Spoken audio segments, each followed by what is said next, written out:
Nice. Very nice. Front and back. Leader's garment. Quite happy. It's alright, isn't it? Looks pretty good in that bad boy. Excellent, I think the word you're looking for is. Look at that thing.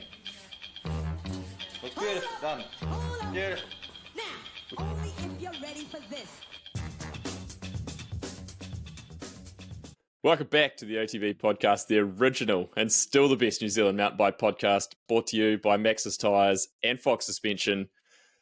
World champions and World Cup overall winners with Jackson Goldstone. I mean, what more could you ask for? Also, by the fine folk at Squirt Lube. We announced them last week as joining the show, and we're very excited to have them on board for all your bike lube needs, bike cleaning, even a bit of chamois cream, which I tested out today. So I've really elevated my endurance game by testing chamois cream for the very first time in my life.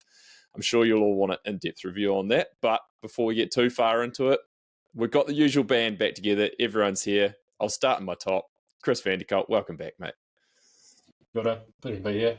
Where did you test the chamois cream, KB? Just in the regular places, or did you just in the regular? Okay. I was advised by Lester just external, so I just used external areas. So you didn't pop any in your coffee or anything, or just on this toast?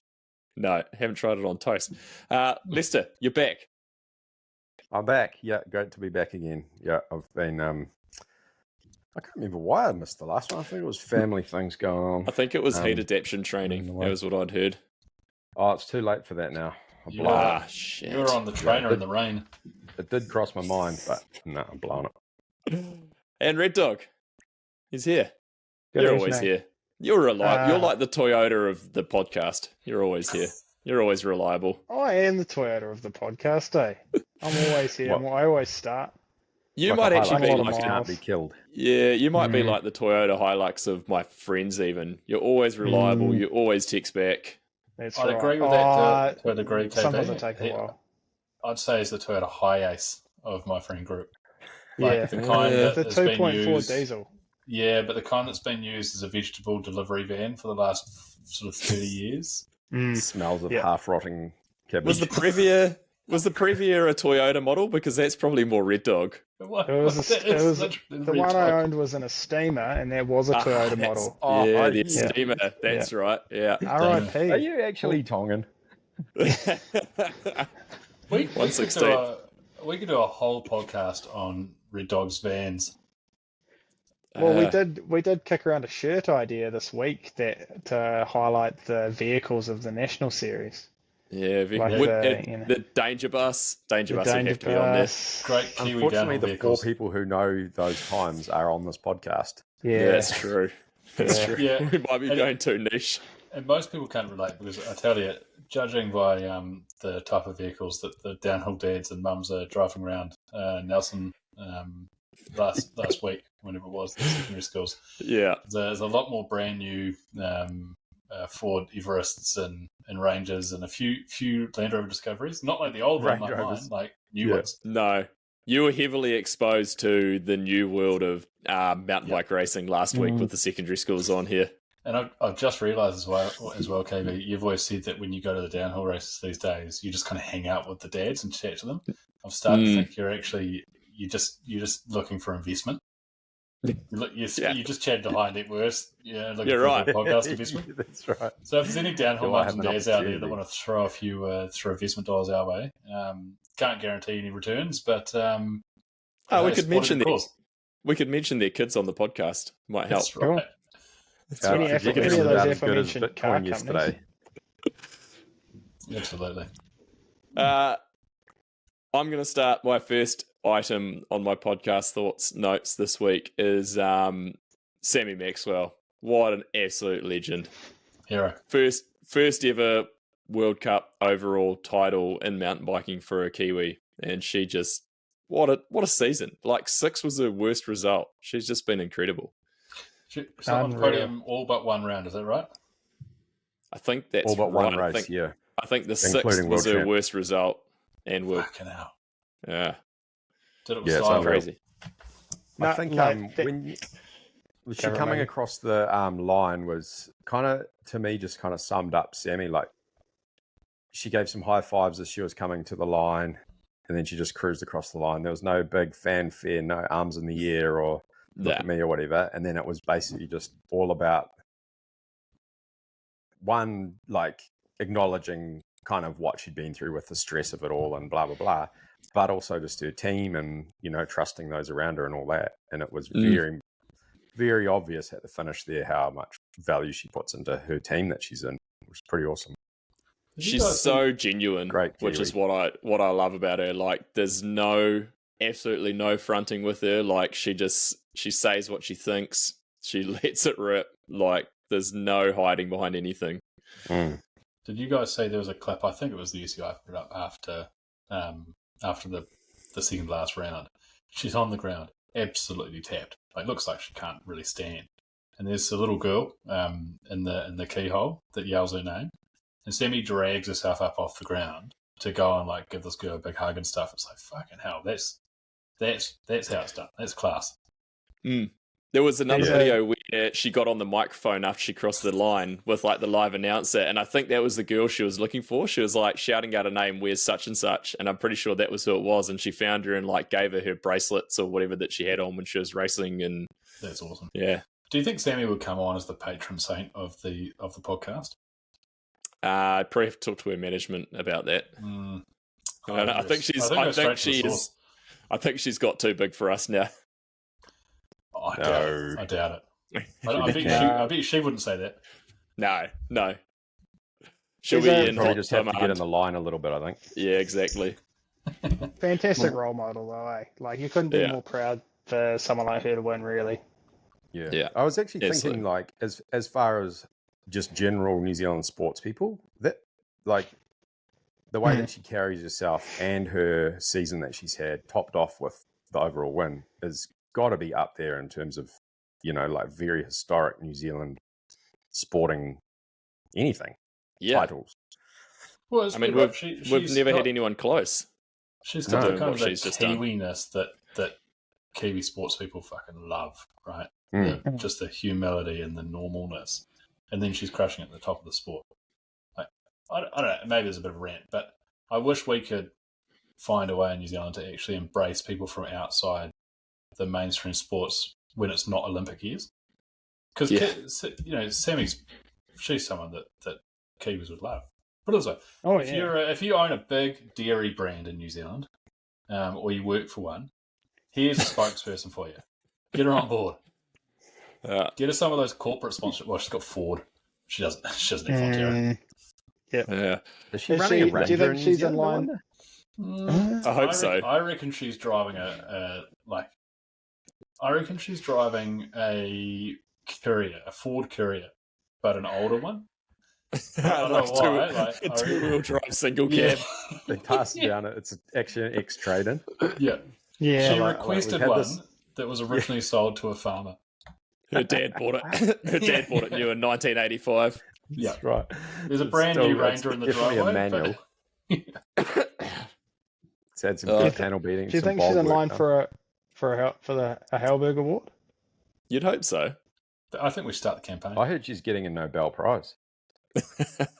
I think she'd surely be in the conversation, right? Like, surely. Surely, so. Yeah. For a Halberg, for sure. Yeah. Put it this way, Michael Campbell won the US Open, right?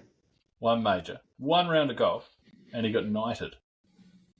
I think Sammy should be.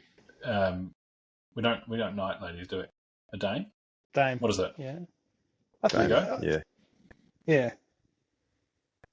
Should be. And she's just getting started. It actually sounds legit too. It does sound pretty legit. Does she need to be like a little bit further into her career though, like on the backside of the career before you get like damed? Is that what it's called? Being damed? Nah. Just do it now. Yep. Get it done. Just get it done. Make it happen. We could do it. We'll get her on the pod and we'll do it. I gotta say though, like I watched the race live this morning, and holy shit, Jenny Rissveds was on a mission though. I think that was the biggest winning margin in XC World Cup history, like 3.5 minutes in the end. And Was it Sammy that was much? like, Wow. yeah, it was 3.5 minutes, and then Sammy was like a minute something over Evie. Like it was huge. Risford, she just looks like she's out for a Sunday ride, though. Didn't even look like she was like she looked like she was working, but she didn't look spent. Like Nah. That was crazy. I did find it interesting when she come across the line. So comparing how when she came to her team versus when Sammy came to her team, and granted there's slightly different scenarios, but Jenny's just wrapped up an unreal winning streak. Just the difference between the two teams was quite massive. Like Jenny's was quite calm, no real big embraces. It was kind of like some smiles and obviously some chat, and where Sammy's was like everyone just going absolutely NATO. I thought that was quite interesting. I did like Sammy's team had all their like number one t-shirts on, like obviously World Cups, but they had them on underneath other tops, I noticed, because when Sammy was finishing up her lap, like I think it was maybe the team manager, he's on the sideline and he sees her come through and he peels it off straight away, like he rips his top layer off, so he's got the number one top on. It was so good. Super good. Yeah. Great racing there. Yeah, I mean, for so many Kiwis this weekend, I was talking to people at work at lunchtime and they have seen Sammy from the Olympic debacles. Yeah. But, you know, I was like, you know, she's just one of so many Kiwis at the moment on mountain biking doing so well. And yeah. I mean, I know Red Dog loves the Lifetime Grand Prix, but how about Cam Jones winning Little Sugar this morning as well? That was another massive win for him. So that was, yeah, he's really becoming one of the major players. And I think, like, KB and I were messaging this morning, and the top three are within 1 point of each other. Yeah. And fourth is a 1 point back from there. So definitely that top four is still all to play for in this next round. Yeah, they got one round left, so that'll Are we talking gravel racing now? Yeah, what is the Lifetime? It was actually mountain bike today. It was 100k yesterday. Mountain bike Yeah, today why was drop mountain bars bike. on some of their mountain bikes? I don't get it. What's Not going on this one. There wasn't. No, there's no drop bars this weekend. There was a lot of people smashing wheels and slicing tires. You're a big brevet guy. You love it. So well in mountain biking that you can't even keep track of the number of different disciplines that we're doing well. Where do you guys find the time to watch so much mountain biking? I've got to get it out there. I just don't have the time. About the only thing we're missing is we've got Sam Gaze, but I was going to say the only thing we're missing is like a strong male XC racer, but. Sorry, you're talking about from the podcast or in general? Well, we definitely are missing a lot of strong males and a lot of other things from the podcast. No one on this podcast is Can we get a strong male on the podcast? No one's even close. I was talking about XC racing for New Zealand, but how did Gaze finish up this weekend? I didn't even see his name a couple of times and the results when I scanned through, but yeah, it's been a bit up and down. Downhill racing. Downhill racing? How comes downhill racing? Sure. Should we just start on the elite men's, because that brought all the drama. That was that was the weirdest race to watch, and just Bruni's not in the start gate. I've never seen anything like it. Fuck, I tell you what, like historical sporting moment. I think the premiere, like the absolute peak of the sport, and one of the main protagonists is just a no-show, and they managed to keep it quiet.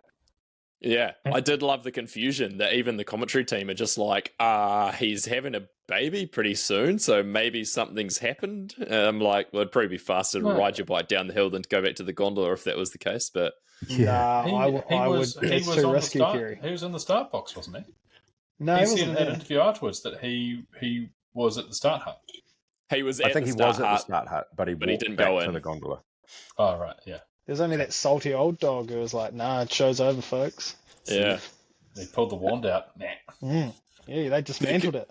The confusion on Jackson's face of just standing there, like I felt terrible for Jackson. It was a real letdown to what was such an epic climax to the season. Like, everything was falling into place. Like, Bruni had to get a top three, which, there's a very good chance he was going to do. Jackson lays down an absolute insane run. And you're like, last man down the hill is going to be the person who seals the fate of the season, and then he's not there. You're just like, what the fuck's going on? I felt bad for Jackson. Like he looked crushed because he must have been waiting for like a fight, right? Waiting to see what would happen. And then he's like, "What? That's it?"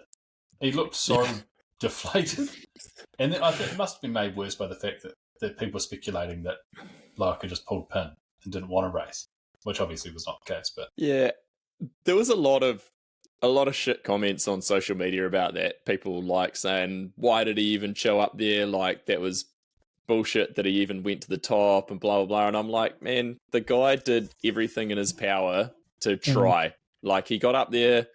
If something, even if Jackson had got a fourth in his run, or was third, I guarantee you Loic would have started. But the fact that Jackson went into first, he knew it was over at that point. Like he wasn't going to do a top 3 run with how he was feeling, and he looked pretty beaten up.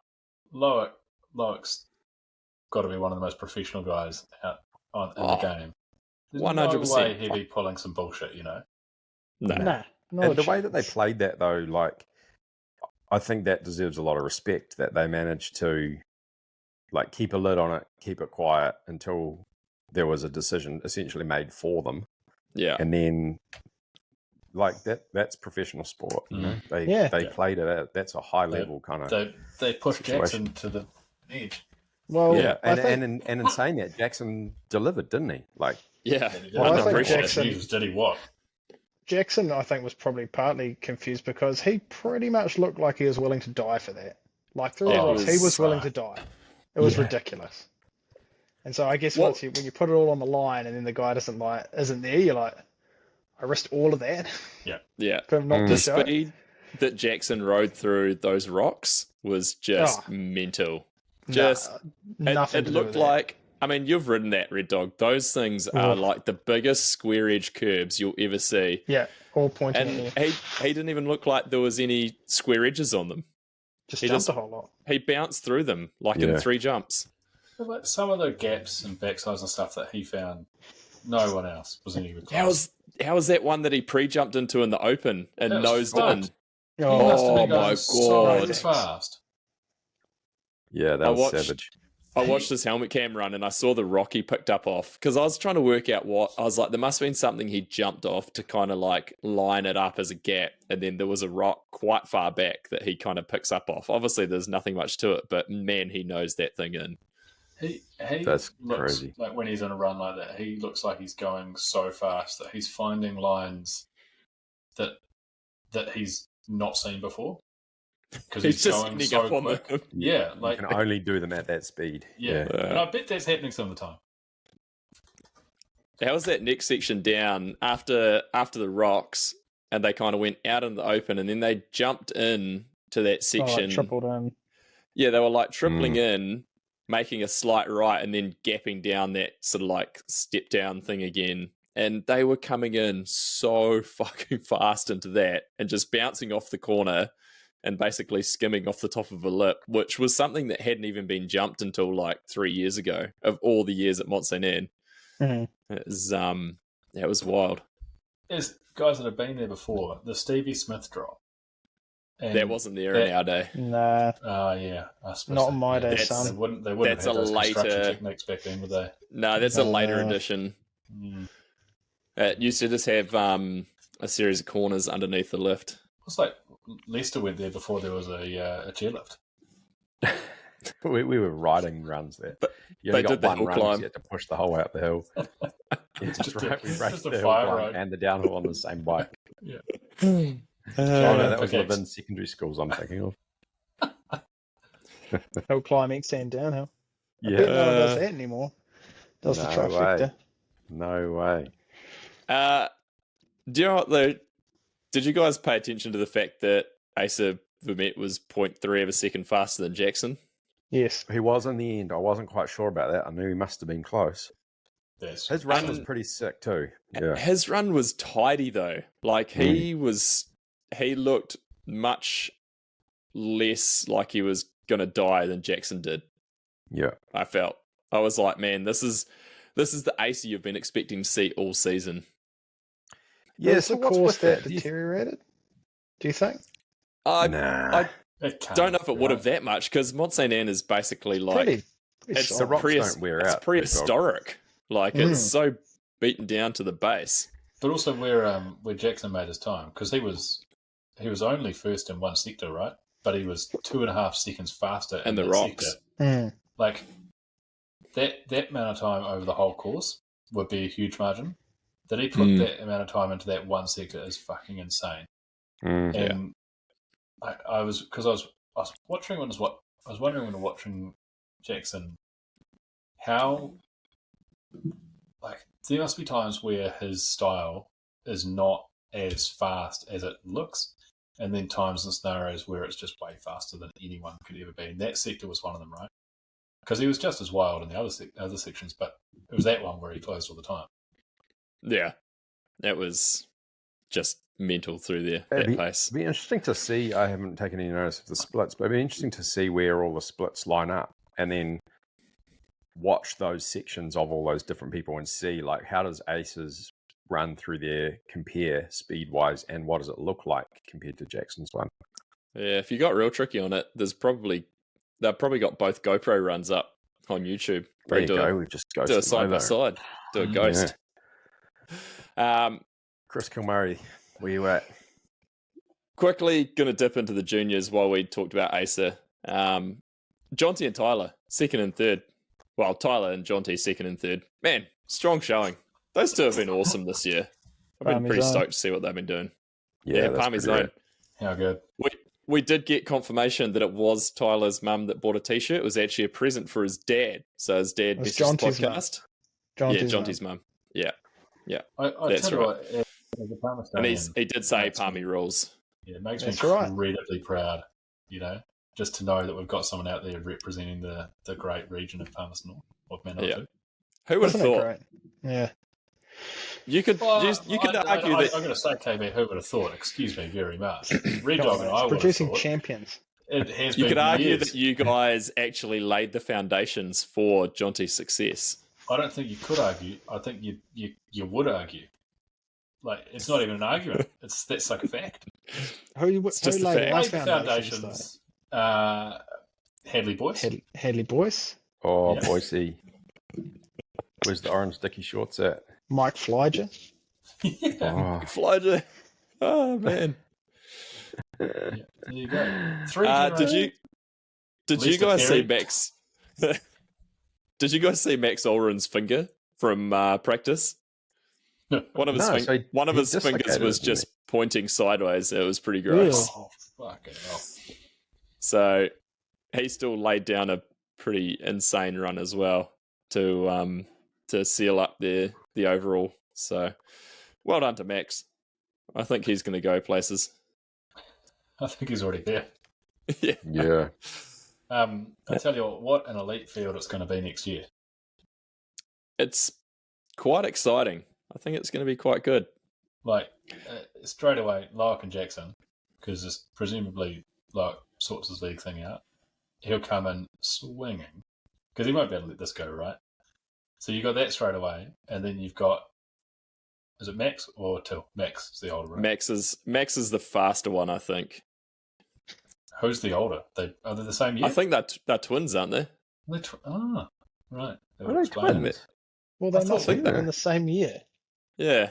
Well, one can't be older. One can't be faster than the other. They're twins. They could be 9 months apart, but imagine if they tie up a race run. Just imagine. Can we confirm? Are they twins? Who would get top eight? Well, it's more a question of who's getting bottom bunk now that they're moving up to the big house. They were both born in the same year, so it doesn't guarantee they're twins. Wow. But if they're not, their parents were busy. I was going to say, as a parent, Yeah, nah. Surely they're twins. I can't I confuse got it. it. I gotta be. I find it quite funny, how one of them's like got a reasonable grasp on English and the other one doesn't really. Is it Max who doesn't until does? Nah, Max is better. Right. Till's Yeah, The best is when Win interviews Till and he has no idea what Win's talking about. absolutely.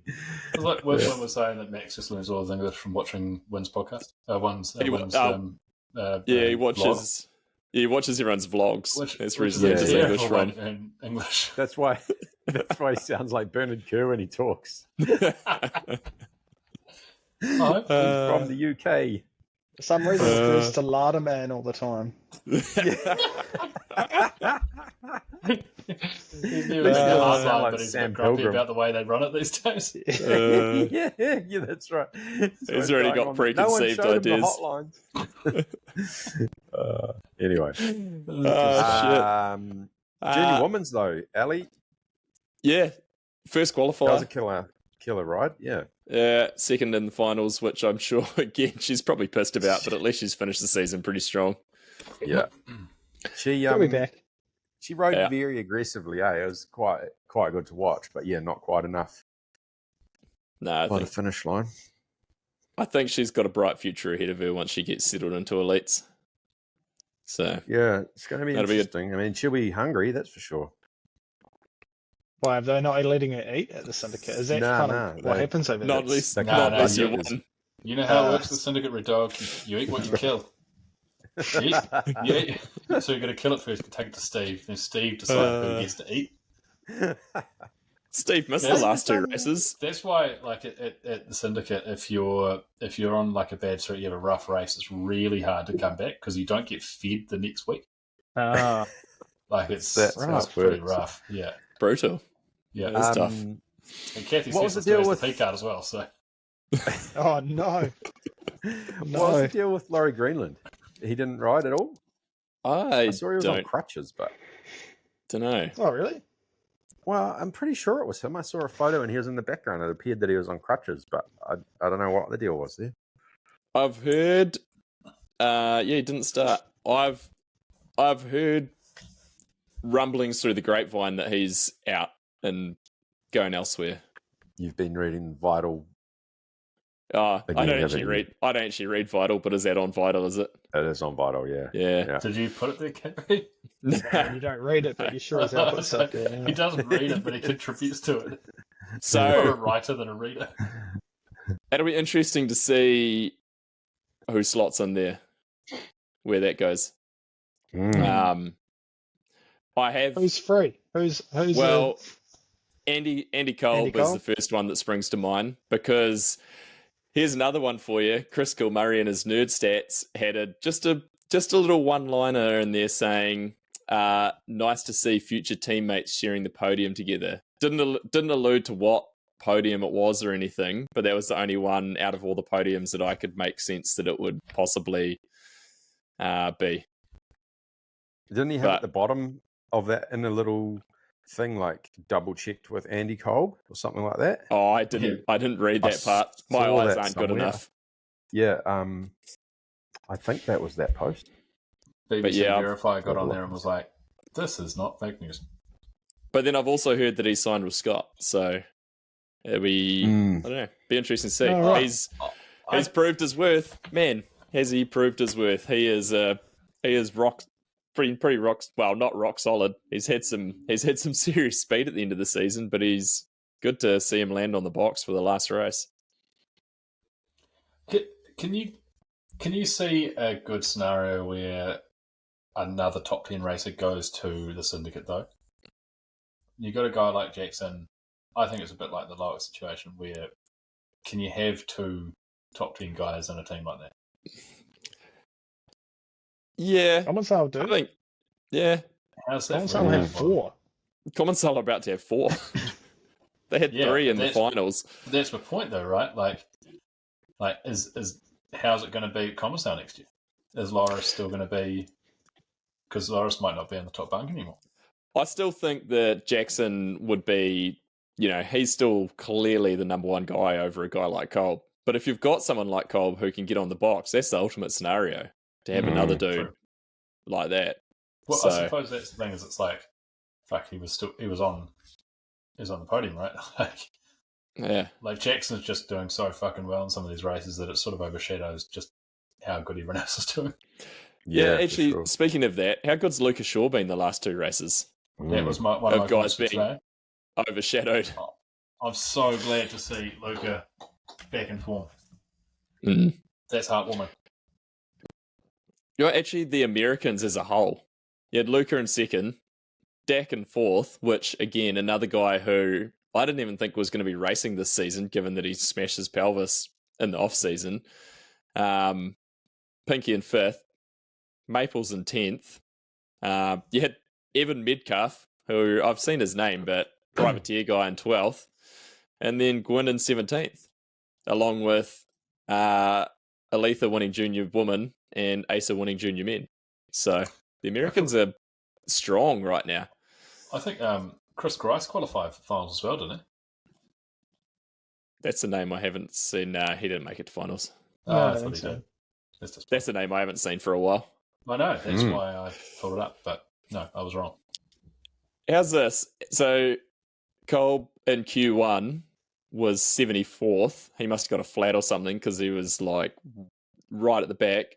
Pinky DNF'd, and then so they both came through from Q2 to get third and fifth respectively. It's pretty strong. Real strong. From a rough start to the day. Pretty impressive for sure. It'd be hard on that track to like just go all in. Yeah. After you didn't get that, that race pace run prior.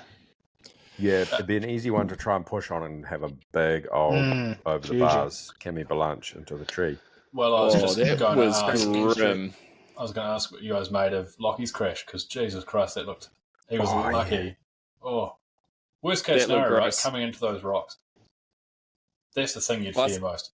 I saw a shot. I think he had it on a story today of him. It's kind of from behind, and the way he slams into the rocks with his body that just bring him to an absolute stop was pretty grim. The fact he got up from that, just like Cammy getting up from her crash, as the medics were basically telling people to get away from her, and so she kicks her own bike off her. Yeah. Gets up. So I think she was upside down when she hit the tree. Oh. Yeah. Which she like goes over the bars and then upside down into the... I mean, fortunately it was padded, but still, it's pretty gnarly. That was a hard hit. And Gracie Hemstreet's crash at the end. Holy shit. Just exit stage right. Off into the crowd. I got to confess I didn't see that one. You didn't? I'll find it now. Oh, it's man. ridiculous. I didn't watch the whole woman's. I watched the highlights, to be fair. She lands off that drop, G's out, and then just gets spat to the right, and she's just gone. Right by the finish. Right at the finish. Oh, right. Oh, that's a fast and she just goes into the crowd. Just disappears. Did she slide? Like, did the front go on the takeoff or something? I feel like it must have slightly washed on her or something. She looked like she went deep off it. I don't know whether she slid or just went too deep. Yeah. Like, it was like she overturned and then that made her go deep and then just sent it. Speaking of the women's racing, because I normally watch everything delayed, don't normally get to watch racing live, and I generally skip through all the stupid intro filler stuff they do on each rider. I watch those all live. Boy, the girls love doing the love heart hands in their little intro videos. I've been wanting to talk about the intro videos all year. So I've got a real gripe about this, or a question. Do you think that all the riders get sent a couple of poses? They all have to do the poses? Because the guys also do the knee thing. What's the knee thing? Or the arms, they get down on their, like, on one knee, otherwise known as the rifle. It's like maybe the intro people just couldn't think of anything else to do, and so they just picked one move for each of them. Like, girls, you're doing love hearts, and guys, you're mean mugging the camera. Get down on a knee. I think that's what they're doing. And it's going to sound like get down on a knee or do like big arms crossed. It feels like they were put up to it, eh? And then in the background, there's just like nuclear meltdown music going on. Whoop, whoop, whoop, whoop. Do you know what? I actually treated myself for the final round, and I watched the entire race on mute. Did you? Yeah. That's raw dogging at its finest. Such a great insight into Kieran Bennett. I treated myself by watching downhill racing on mute. Well, I did have it on. I did have it on for a little bit through some of the You're women's. commentating to yourself. I was just. I watched the women's with the commentary on for a bit, and then I was like, it was actually the nuclear meltdown music in the back of the intros. Yeah. And I was like, I can't do this, and so I put my laptop on mute and I just watched it all. Talk shows on mute. Who was that? Is that Incubus? Each rider needs to pick their own intro music, I reckon. Yeah, totally. Would they just make the Australians have AC/DC on them? No, yeah, they would, yeah, because how could they not? What would the Kiwis have, do you think? Who would choose Poye by the Patea Māori Club? Yeah. Yes. That would be a strong intro. It'd be so good. Or Tu Te Maina, Iwi would also be Oh, awesome. Yeah. That would be sick. Yeah. I think that really makes the case that we need to try and record an alternative commentary for the downhill. I think I'm just thinking about, each of us, what would our walk-on music be? I'm thinking... Does it have to be a Kiwi track? Mine would be anything from the Pusher soundtrack. Like mine would some be kind of real punishing late 2000s kind of grunge punk. Yeah, nice. Mine would be Scribe, obviously. Not many. James Rooney. Oh, Yeah, that would be good. Strong. Red Dot, KB, come on. I don't know. I've been trying to think, but I reckon it'd want to be something classic, like from the Dudes or something. Some real classic Kiwi rock. I can't think of anything really good at the moment. So Mine's just come to mind. Harness Racing. Yes. Who was that by? That band. Actually, you know what? Yeah, it was Pusher, yeah. I would just get Ox to record me a bespoke walk-on song. Yeah. Oh. About you. Now we're talking. Yeah. Yeah. That would be exceptional. Your walk-on song would just be the sound of Rockstar- the hot rod just peeling one out. Just doing a burnout. Yeah. When's our Rockstar collab kit coming out? We should do one. I should do a reckon trail just jersey. pirate one, Lisa. Just throw a Rockstar logo on and see what happens. Just See how unload Ox comes from. Just how Ox will see proceeds somewhere. Yeah. I think we should end this part of the conversation. I've got some female elite notes that I would like to bring up for the agenda. Very, very strong ride again from Sasha Ernest. Another great result. Hopefully she stays at Trek. No, I think we can all collectively second it and pass it. Great. We've already got that in the minutes. Is she supposed to stay at Trek? I think her contract is up this year, from what I gather. So I think it's contract time. From what I gather. Does the podcast think that staying at Trek would actually be a good thing? Because I've been real surprised by the amount of chat there's been about them constantly developing the bike throughout the year. And I saw a clip or some photos from the pit updates at Mt Sainte Anne where they had an old idler frame that they were building up for post-race testing. And it made me wonder, especially with like young guys on the team like we were talking about last week, just have they got the bike dialed and should they be fucking with it that much during the season? I don't think they do, and I think this is a very good question to bring up because Loic was on a different frame this weekend from last. So constantly change it. Yeah, it was last week they were on like a darker colour frame, and this week it was looked like it was a gold sort of frame that he was on, so he was definitely on a different frame. Don't they always just paint them all have different colours? They've done that forever. Nah, I wouldn't think they would have done them between these rounds. Like, they've been all pretty consistent. He was on a different one to the others, from what I can gather. Okay. Like a different colour. I mean, They you could do only go know through colours a lot. Like they yeah, paint. the Trek team has some good kits and they constantly change them. Mm. You could only notice them talking to someone like Loic, but it makes you wonder how much like change race to race is a good thing or a bad thing. But even kids, like turn up everything's as it should be. You're ready to go and you just focus on racing. But if you're thinking about new bike this week, new kit, how it look, is that not just more noise to deal with? Yeah, they've definitely been struggling with that bike. There's no doubt about it. They've been changing. They've had new linkages on there, so they've been changing those. I think they've struggled with stiffness in the back end of them. So they still run a 148 back end in those bikes. They're not a 157 downhill rear end, which That's is right. weird. Hill one on a 135. Real good. Everyone was on a 135 then, though. There's a rumor floating around that that next year they're going to be running repainted Intenses. Do you know what I would love to? I would love to see a team just come out on a repainted bike. That would be so good. Frames. Like, who's turning up with giants that have been resprayed?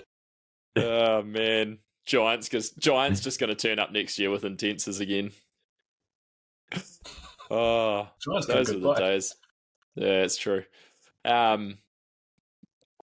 strong. Jenna Hastings made finals with a good ride as well in 7th. So it was a good result. That was good. Yeah.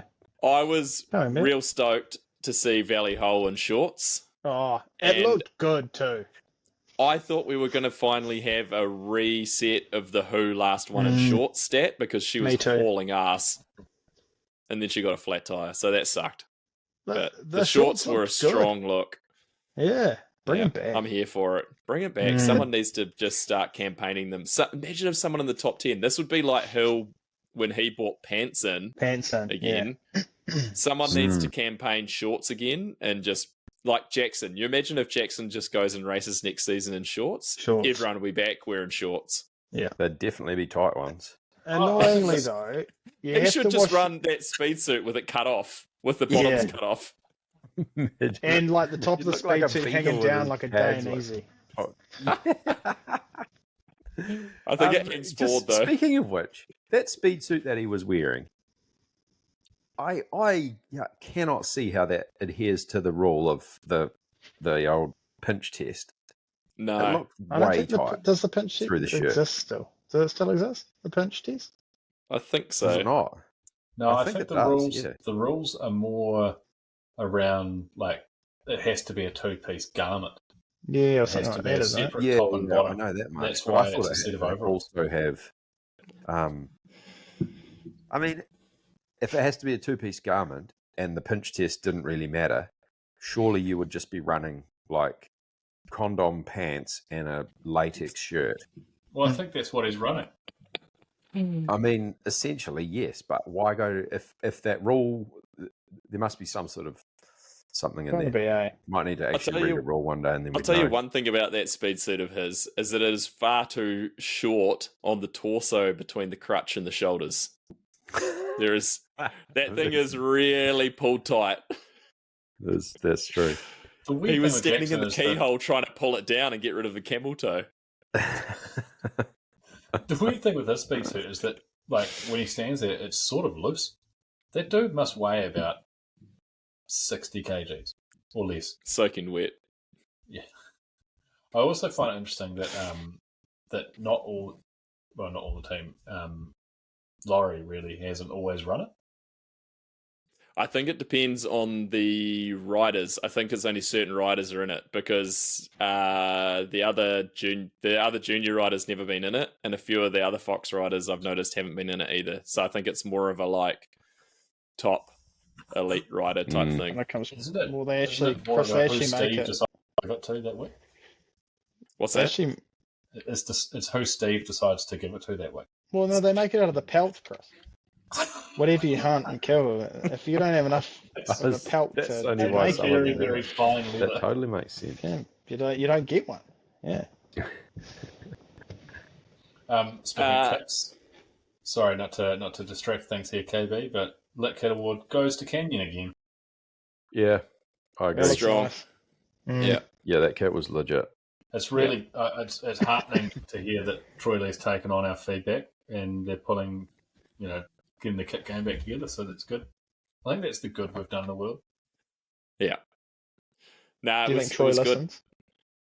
listens? Yeah, Absolutely. Maybe that's it. Yeah. Do you know what I still can't get on board with is that Scott kit. No, It's not- I like it. I like it. I don't hate it, eh? Yeah, I I've like got it. a bit of time for Fuck. it. That and the Atherton kit. Oh no, the Efton. Yeah, no, that I've got no time for. Especially with But that she's- red camo. Like, you just Luke Wayman, though. Just don't wear camo. Yeah. I was about to say, speaking of Athertons, Luke Wayman, 11th place. That was he was flying. That was a real good run. He's their top rider. He is. He is number one. Definitely ending the season at that's top. interesting, isn't it? Is he Yeah, I coming think back? we should do a GoFundMe to get them a new kit for next year too. Yeah. I don't know if they're coming Maybe- back. There's kind of rumours that they might not be. Like at all, the whole team. Well, That was- doesn't surprise me too much. has been thrown out there, but I don't know because it's you wonder how much investment is really worthwhile for them when the Athertons themselves aren't racing anymore. Well, it's also Would make more. a lot of that team must be coming from Continental, right? Because they're a big title sponsor of it, and you'd have to think that it would be more effective for Continental to try and be on more teams than be a dominant supporter of one team. Who was watching something right now? Red Dog. There was Red Dog like recording his OnlyFans account at the same time. Do you know that? Red Dog Dog records us Dog's in a chatting with our OnlyFans. Yeah. You're filming your feet, Red Dog. he's in a Teams meeting at the same time. No, like the Spotify on my computer just started playing a rival podcast. Well, they're not really rival. They're far better than us. Randomly. Never. Red Dog. They can't be from New Zealand because we are the original and still Oh, the best. it's not a mountain bike podcast. Okay. Well, it's not a rival then. Oh, is it the Paul Harvey one with Hey, KB we're all on it? going for the. Well, KB's got one coming out with him this week, doesn't he? Should we change this to That's mountain right. bikers only? I heard a stat: 40% of podcasts don't get past 8 episodes. Well, look at us go. Really? Only 40. 4 years deep. Interesting. I How many, think how that's- many episodes are we on now? Man, 300. I think it's like 90 something that have gone out, all up. So Happy What days. about It's the not too ones that bad. didn't go out? How many have we done that didn't go out? The lost tapes. I There's have definitely a few that have not made it. I have threatened a few times that this episode is not going to go out, but I've always managed to pull them together. But yeah. How did you guys go in fantasy?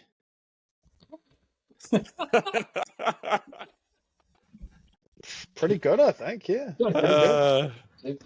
My commitment for next year is to do fantasy downhill properly. I hope so. You know, I don't think I've ever managed it. I'm so fucking bad at it. I don't know why I ever bothered doing it, but I feel like I should because it's an OTB fantasy league, which actually had nearly 200 people playing, which I was pretty impressed with. That's Here's good. my Did problem Box get with into fantasy that? is if you can't trade riders in the real world mid-season, shouldn't have it in fantasy.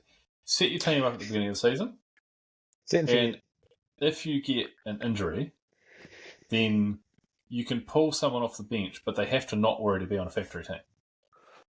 Like you can go and grab someone who's You can not pull a captain. privateer up. Yeah, Yes. exactly. That seems complex. Give me a fantasy league that has privateers in it. But the people that did do well, Carl Brandt took the overall by 1 point. So good on you, Carl.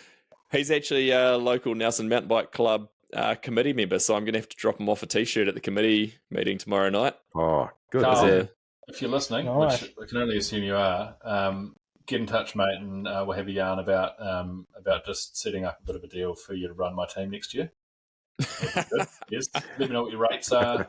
I'm looking for a team manager, so just let I us like know. your style, Chris. Just Yeah. contract and delegate. Everyone's got a price. Any other World Cup thoughts? You guys got anything else you want to bring up? Any other agenda items to bring up on the World Cup while we're at it? I think, I'd just like to say that what a good season it's actually been. I feel like it was has- a good season. Lots been of things 10 going on inside it. Very good races. Well, Yeah. Yep. 10 races was good, I reckon. How Lots of storylines. Midsummer break was good.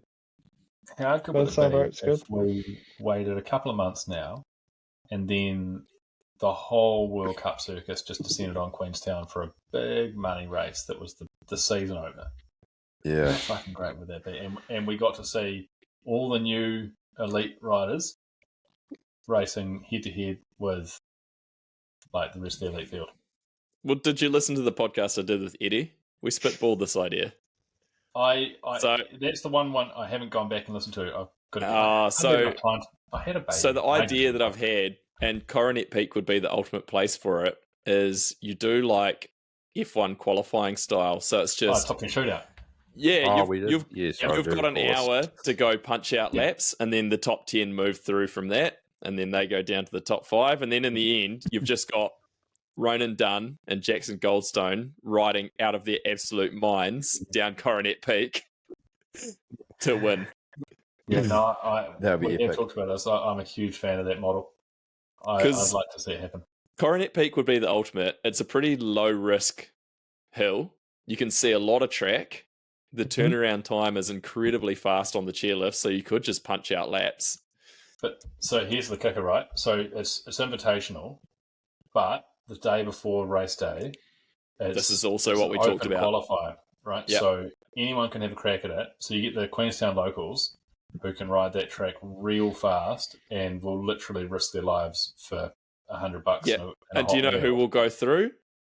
A bunch of 13-year-old kids who have done 8,000 laps up there. Yeah, that's right. That'd be great. And then they'll just be under so much pressure to try and compete with the world's best. And Dad will be down at the bottom, just yelling at them to go do another lap. Yeah, exactly. This is deciding whether or not we go to Europe, kid. Yeah, that could be good. If only there was like some sort of really rich billionaire who lived in Queenstown who had heaps of money, who was into mountain there's bike. Loads of them. More than one. I think Lester's pointing towards. Do you think so, Chris? Yeah. Chris might have an in. He used to work for a company that is a guy like that, so all he might know him. Is text him. It's well established that Roger has contributed a massive amount to mountain biking in New Zealand. But what I would say is that he's had some not misinformation. I think he's been misguided in where he's placed his investment, because he's put into the free ride scene in Queenstown, which is there's no weight in it, right? Like, get behind downhill racing. Kiwis are dominating. You know, get behind this race. This concept's got legs. It's got wheels. Yeah. Trademark. I think so. No one better steal this, because I've got audio proof of where the idea came from. That's it. So, cut me in. Where else can we get some money from? Cut me some cash. If we sell enough OTB shirts, we'll donate some money into the prize pool. We might be able to put up like $80, maybe. Probably a 6-pack. I'll tell you what though, like we've got a direct line to all the World Cup mechanics, and you wait till they get talking about this. They'll be there. Do you reckon maybe we could get them to all pool their resources to build a bike, and we could sell the bike, $1 reserve on Trade Me, and all that money goes into the prize pool. There you go. Look, I think we're getting there now. One category would have at this event is crowdfunding as a mechanics category, because I'd like to know, when the mechanics go head to head, who's fastest. It would be really interesting to know who the fastest mechanic is on the World Cup circuit. Because this is a question I would have loved to ask Jake, is like, which of the mechanics on the World Cup circuit actually can test their riders' bikes for them effectively? And how far off are we from seeing teams with test riders? I think there is some about. I think a lot of the factory teams have test riders, but they're not necessarily but they're like designers part of the team. They're part of the like factory brand. Factory, yeah. They're part of the brand. Kieran, not Kieran Bennett, the other Santa Cruz Kieran. McKinnon. Yeah. The better one. Oh, yeah. No, I'm kind of more talking about I would never say that. Race engineer mechanic. Race engineer type tester. Did Kieran McKinnon get third ranked at Val d'Isole? I don't think so. That was a long time ago. That was nearly 20 years ago, Red Dog. I need to let it go. Well, let's put that Kieran head to head with this Kieran. See how we get on. Bring him to Kaka. Bring him to Kaka. Show me what you got. There you go. Kaka. I actually had No a question buses for you, allowed up David. there, though. We can't run a race on there because we're not allowed to use the buses to get people up there. So Oh, shout out no, I've to got a the solution. local, I got a solution. the local forestry business on that. You can take You use trucks with sort of a solid rear door, Yes. and you stack the bikes in there with sort of people Like the between them and type some you would- carpet. Like And the then type someone you'd just normally locks you use for furniture. Yeah, that sort of furniture truck. removal Yeah. truck. It's Yeah. 30 No, degrees. know that Sometimes you there's leave the people back doors inside there. open, and all the Yeah. air and the dust comes back in. Yeah. And That's good for like temperature management. Not so good for like someone falling out of the back. How about the time on Fringe Hill when Cam Cole, Weasel, and I forget who else was sitting on the back of a tail lifter with the tail lifter down, just sitting on the back with their legs dangling, and the tail lifter failed and dropped Yes. them all to the ground. Yes. That's what I'm talking about. Oh. Good times. Yeah, Yeah. that was downhill. See, let's How's just that sit here also and the go, year that- do you remember when there was a Unimog taking people to the top of a track? That's what I was 'Cause that about happened. to say. Yeah. And it was Carker it was going up so steep that you could basically, I remember JK Yeah. but more or less hanging out of it. It was Yeah. no. That was fire lots of break time. they were going up was absolutely unnecessary for them to go up, but they were just flexing that they were in a Unimog and could drive up that there. was sick. And if you haven't been in a Unimog, it's all sideways seating, so everyone at the back of it was just getting crushed. Oh, it Yeah. sucks. We were Yeah. just like hanging on. It was crazy. Yeah, you're literally almost hanging off the back of it. I So don't think that's maybe I parents should are join putting the out army. the Raptors for that. Under a certain I age. just don't see it happening.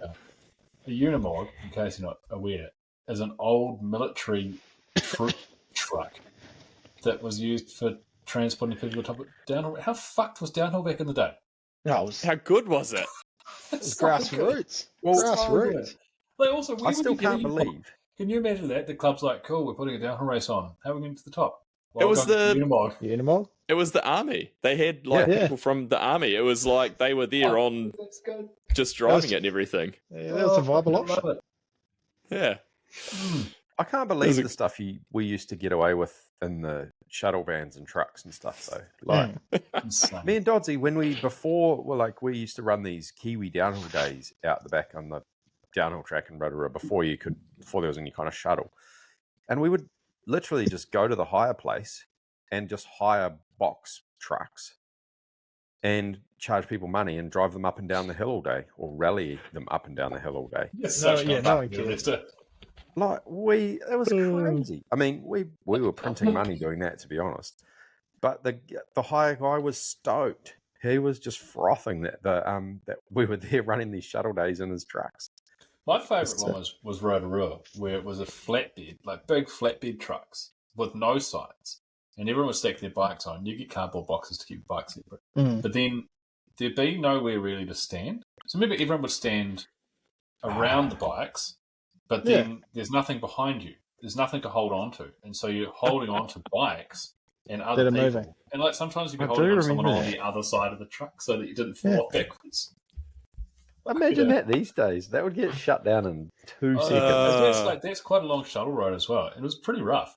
It wasn't uncommon to be at a shuttle or race for shuttle day, and there would be like at least one vehicle. You're like, oh, that one sucks 'cause it's real uncomfortable or it's real hot, and you'd always be stoked when you actually got a proper seat. Like We had one of the dads in Nelson that would drive all the time, and his name was Richie, and we just actually ended up nicknaming him Richie McRae because he was the fastest shuttle driver out. There was, So good. I remember, Fucking hell. I think I was staying at Juzzo's place, and I wasn't racing, but I ended up driving for some reason, and it was muddy as, and we were like taking this 4-wheel drive track to the start of the downhill course, and there was only 4-wheel drives and utes that were getting up this thing. We must have only had like 5 or 6 people in each vehicle, but someone gave me a 4-wheel drive, like I want to say maybe it was a Hilux ute, and man alive, it was the time of my life, like rally driving this thing with, I think I only had maybe 5 bikes on the back of it, and I didn't have any passengers. I had It's probably guys in Greg's, the cab with probably me. Greg's truck. yeah, No, it was a yellow one. I remember it wasn't Greg's one. It was someone else's. Was But, it? man, What, I can't remember what hill it was Did on. you give him Barry Crump? Yeah, that's what I was was thinking with the yellow definitely- Hilux. It was very this sounds crumpy. as well like it would have been one of those downhill tracks that it wasn't really in a bike park or anything, and there was no road to the top, so people would scratch on a farm road or something. So there's a track in Wellington. Remember Terrawiddy? Terrawiddy was up where the wind farm is in Wellington behind Makata now, and it was on a farm. There was no road, and so you'd use farm vehicles to get to the top of the downhill track. Tractors. Yeah, things we used to do. Minimal.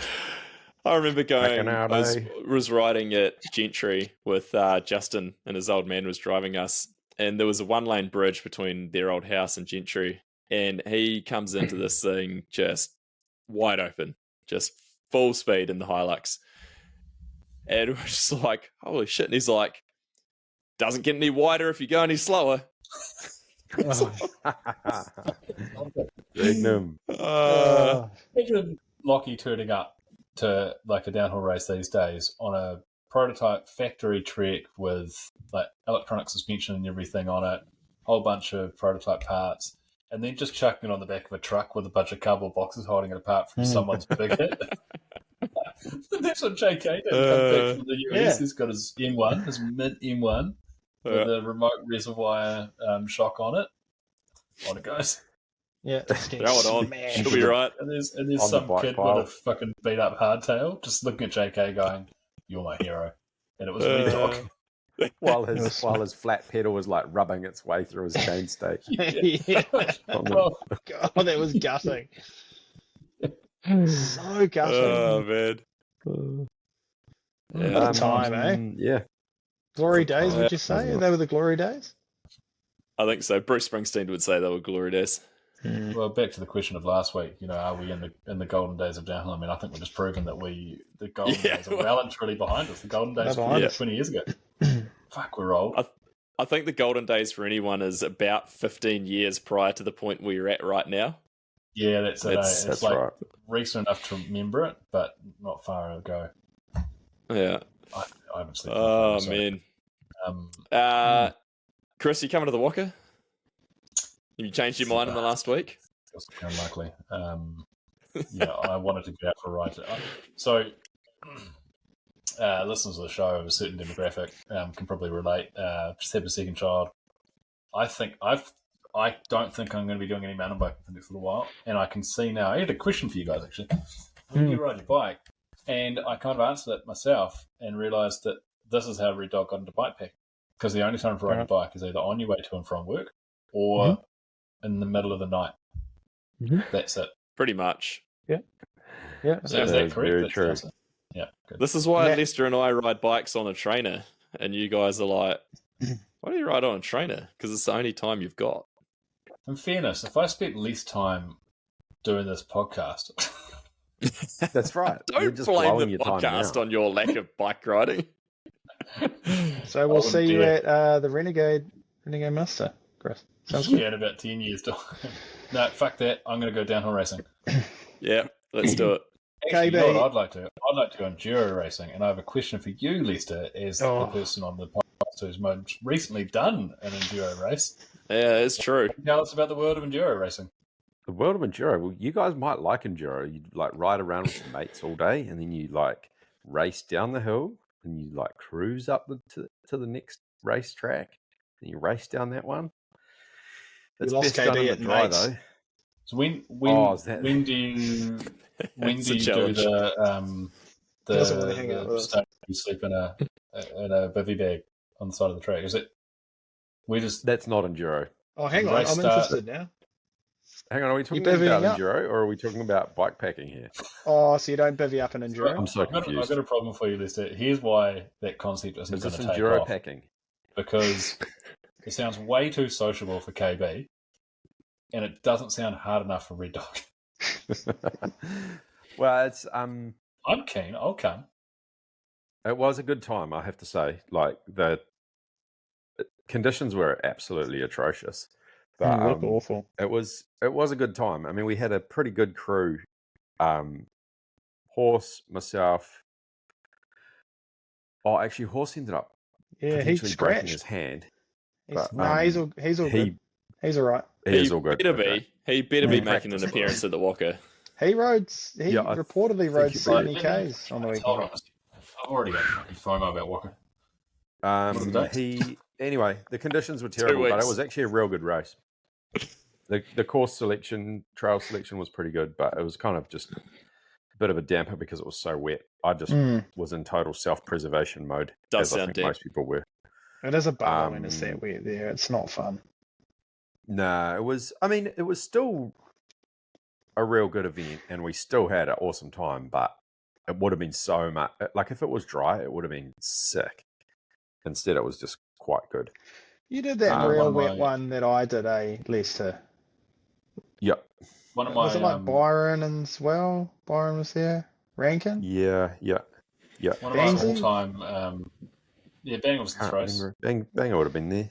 That race has one of my all-time high points in mountain bike racing, and it was when I passed you, Lester, on one of those stages. And the only other time I've reached like a high like that is passing Cowboy at another enduro. He's just burnt it from his memory. He doesn't remember. Race. It didn't happen. If it was muddy, it doesn't surprise me. It was awful. It was so wet. It was on Eagle vs Shark, which I'd ridden 1,000 times. And I remember that. I wasn't in control, but I was having a good time. I remember there being a mark up my lowers, like halfway up from a rut. Like that's how deep they were. And I think I caught Lester, who was going, "What the fuck is the point of this?" And I was going, "This is fun." I don't think this race was as bad as some of those other ones that we've done. But it was definitely pretty bad in bits. It was pretty horrendous. They put us down a section of the downhill track down Taniwha, which was quite sick. But there was one section which I don't reckon anyone would have got down feet up. I'd put money on the fact no one got down with both feet up. It was so treacherous and slippery. Everybody was bailing off on it. Wow. But no, it was sick. It was good. I haven't done an enduro for a couple of years because I was pretty much over racing the same stuff in Rotorua. But this was pretty good, and I think if they pulled 2 stages in the end, and I think if we'd had those in there, it would have been like a 50k day and maybe nearly a couple of 1,000 meters of vert. So pretty solid distance as well, which I'm kind of about making them like a hard day out, not just a multi-stage downhill race. So, it was cool. It was good. Looking forward to the next one. Start of December. So that should be interesting. Boys will come out firing, and I hadn't ridden a big bike for like months, and I'd only ridden it once probably in the last maybe almost 12 months. So muscle memory, it'll get you back there. I was pretty happy with how I rode, to be fair, but I kind of tweaked my knee a little bit and then retweaked it the other day, so I've had a couple of days off the bike. We'll be Hopefully we'll be right for the big next day. time, mate. Your lights aren't looking too bad. Yes. He's on. He's coming back. Here he comes. He's What's coming the weather back. looking like? So this goes Nelson, It looks Christchurch, all right. Wellington through Taupo, Auckland, Rotorua. You got to catch sounds here for one of those legs as well. 6 hours. That's all right. If you leave now, you'll get there. That's right. Speaking of bike up. If you are at the Waka 100, make sure you come and join us on the Friday afternoon, 4:30 p.m. at the Maxxis tent. Come for a ride. Come for a beverage. We've got some giveaways coming from Squirt Lube. Squirt have offered up some nice little giveaways, which are going to your house, Lester, just so you know. If a box of stuff turns up, it's not for you, it's for our listeners. I think we're going to have some tyres from Maxxis to give away as well. Don't have any suspension from Fox, unfortunately. That might be blowing the budget a little bit. But come for a ride, come and hang out, meet your hero, Lester Perry, or James Rennie. Maybe Chris Vanderkolk if he makes it there. You could bike pack there, Chris. That might work. No, I'd come just for the Friday. That's you the should bit for the Renegades. If you rode up and then bike packed up and bike packed home, you'd be totally ready for the Renegades muster. You wouldn't need to wait 10 years to do it. Listen, I wouldn't even know how to do that. I wouldn't get to the start line. The logistical side of it's just daunting. That's true. You have enough problem getting organised to just go riding one time, let alone multiple days. Oh, back look, to back. I'm gonna defend myself here. I actually did go for a ride on the weekend. I went for a really, really nice XC ride in the mud, and it was a lot of fun. And I thought to myself, you know what? I would love to be doing this with my friend Kieran Bennett, but then I remembered he doesn't do social mountain biking. I was in and Auckland. we can't get our calendars aligned. Yeah. That's pretty sad that you guys live like not far from each other, really, and you just Life's can't see busy. each other. Life's busy, man. There's Speaking four not far kids. from each other. Find anything on your doorstep this evening, Kevin?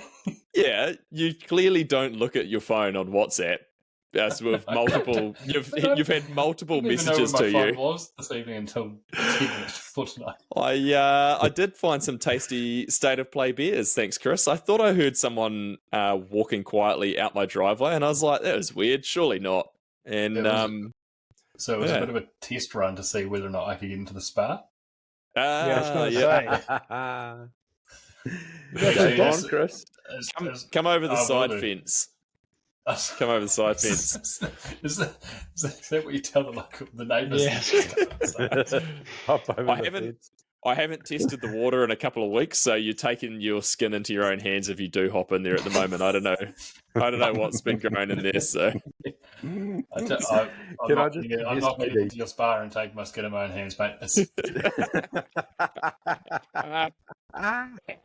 Please don't. Don't be going in there before the walker, KD. You might. I've heard about things might that end up with go on something that the chamois cream can't even help with. Tell Katie not to get in there. She might end up pregnant. Boring, isn't it? Oh, too much. That's enough. No, actually, just a correction. KB and I have been riding a bit together a few times this year, and it's been lovely. It's been good. We've done a couple of times, maybe 3. Yeah, I've done an XC race with Kieran, we were both at it. We were both in the same race. He finished before me. We went for a run. Did we? One run. Yeah, we did a while ago, last summer. When you first moved down. Yeah, and then Red Dog, get this. Red Dog's come to visit once this year to do a bike packing trip. And the second time he's scheduled to come to visit this year, he's come for a running event. I need to schedule that, actually. I hope you do. Do you know what, Chris and I have had more sushi lunches than bike rides. Yeah, it's been that sounds like a good time, though. We call those meetings, though. We get some good topics. We really get down deep in some. Norca is really getting off the ground this summer. Yeah, I reckon Lester and I have ridden more days together this year than you guys have. You have, because you guys rode more days together in one stint than we have. True, yeah, that's very true. We've been enduro riding. Yeah, we did too. We went, we went enduroing. You guys are solid. All right, guys, I'm going to wrap this up before we go even more sideways than we have so far. Great season of World Cup racing. The podcast isn't over for the year, but I just want to say... my contract's only got 10 races. You guys are... No. Your contract keeps going till I say it's done. I didn't read the fine print, Red Dog. Because I've been in the hot seat. I want to know who's next in the hot seat. And I want the opportunity to re-record my episode, but that's beside the point. No, it's out. Can we put KB in the hot seat, please? If you want to. We need a KB in the hot seat. We can do that. I reckon we need to get to Nelson or somewhere where we do it face to face. And all sit in the same place, yeah. Yeah, I agree with that. We could do it at the Walker. I'm Chris, not coming to Tiamotu. There's no reason to come to Tiamotu. I wouldn't bother with that. Well, the gravel riding's good, isn't it? Gravel's good. Actually, Palmy, that's where I think we should do our first live show. The home of downhill. Yeah, we can do it in the hot seat with John T, Palmy's own. That's it. We'll go to the stock car. There you go. Yep. You beauty. Do it at High Flyers. R.I.P. I think it's gone. Are we doing... Okay, yeah, cool. Good season, guys. Are we doing what? Are we going to do a XC cast on Friday night? Yeah, we'll do an XC cast later this week, and we'll pop that out pre-Walker. I think we'll have a special guest for that one too. So I better line that up, make sure they're available. Have you finally got that teed up with Sammy? No, they haven't just won a world title, unfortunately. But She's busy. we'll get someone on that is useful for us to talk shit about the Walker. So for anyone coming to the Walker, you can listen to that, and then we can debrief about it on Friday afternoon when we go bike riding together. Davey, how are you placed for a lunch ride on Wednesday? Just checking in. I would have to consult my calendar and come back to you on that one. Probably good, but yeah. I was going to say, what? Really? You're going to have to consult your calendar? Yeah. The calendar is his training calendar. Who are listening as well. He's consulting his training calendar to make sure that, is it a recovery day, zone we're 2? We're into a taper phase now. So yeah, it might be some threshold fits that you've got to do in there. You guys will like this. I think the last time I went for a ride with KB, I was on a trail bike and he rolled by on his XC bike. He'd already been out and done 2 or 3 laps, and he just kind of came and picked me up for the last lap. I was like, this is embarrassing. That was a social ride. I went riding with 2 other people that day, so I do social rides in different sessions. Sometimes, yeah. Okay. No, it wasn't. No, because we had Adam with us that day. Gavin went riding with his other podcast hosts. All right, boys. Looking fork in it. Thanks again, Fox Suspension, Maxxis Tyres, Squirt Lubes, legends keeping us rolling. I was going to say keeping us alive. That's probably a bit dramatic. Keeping the podcast going, though. Thanks a bunch to them. Thanks to you guys.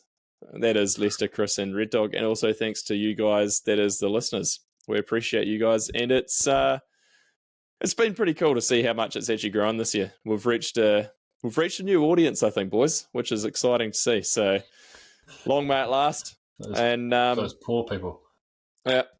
We'll see you next week.